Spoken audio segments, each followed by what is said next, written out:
Hoy quería hablar acerca de una expresión que he escuchado en reiteradas ocasiones, donde se indica que aquellas personas que violan son personas que están mal de la cabeza. Vamos a ver entonces qué aportes nos brinda la psicología para comprender esta problemática y compleja situación.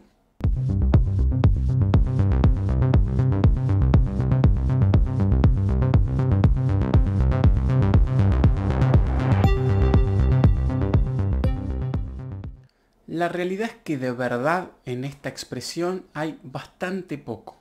Y para explicarlo voy a dividir a la práctica de la violación en dos grandes grupos.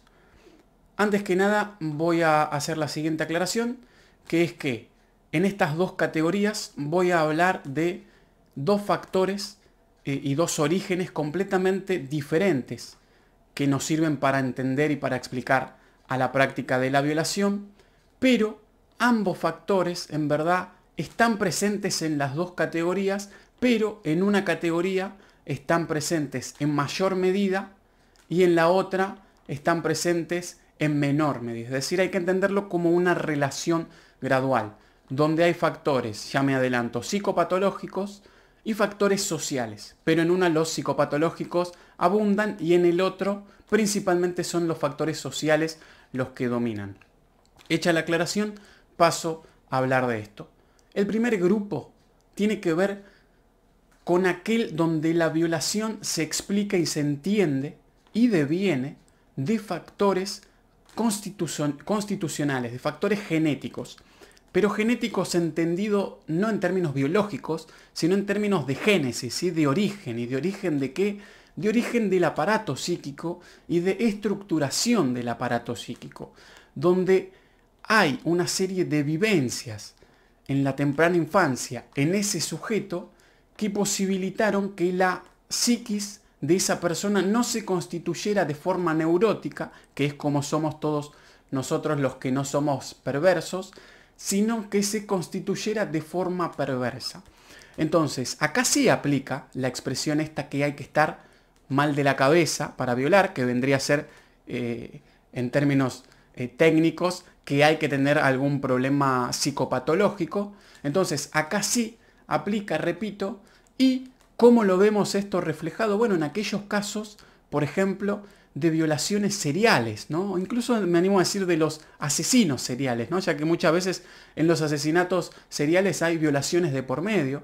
También lo vemos en aquellos casos de la pederastía, de la pedofilia, es decir, es bastante claro. Es aquellos casos donde hay patrones de conducta que se repiten constantemente y que para ese tipo de violador no podrán nunca cesar. Entonces, quienes violan por factores constitucionales, lamentablemente van a violar toda la vida. Y acá, bueno, me meto en un tema más complejo y aparte, ya haré algún video, pero en esta clase de violaciones tiene que ser siempre la condena perpetua, porque esas personas siempre tienden y no pueden parar de reincidir porque, repito, se debe a una cuestión constitucional. Ahora bien, el otro grupo remite principalmente a factores sociales. Entonces, son violaciones estas, violaciones sociales. Y para explicarlo, voy a tomar como punto de partida una expresión que me gusta mucho, que la utiliza el feminismo, que es la siguiente. Los violadores son hijos sanos del patriarcado.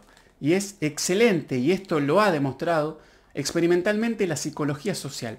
¿Qué se está diciendo con esto? Que la frase básicamente que dije al inicio no aplica. No hay que estar mal de la cabeza para llevar a cabo una violación social. Y este tipo de violación se entiende entonces por factores culturales y porque hay un sistema social, cultural y político que legitima la práctica de la violación. ¿Qué sistema es este? Es el patriarcado, como dicen ellas, que yo me animo a dar una definición singular, que es la siguiente. El patriarcado es el sistema que establece patrones de conductas fijos según el órgano reproductor que las personas porten entre las piernas. Y siempre, históricamente, por suerte, ahora comienza a cuestionarse, a debatirse y a cambiarse gracias a la lucha del movimiento feminista, siempre las mujeres han ocupado un lugar secundario, un lugar sumiso, pasivo, como objeto de consumo, de goce, sobre el cual se puede hacer cualquier cosa.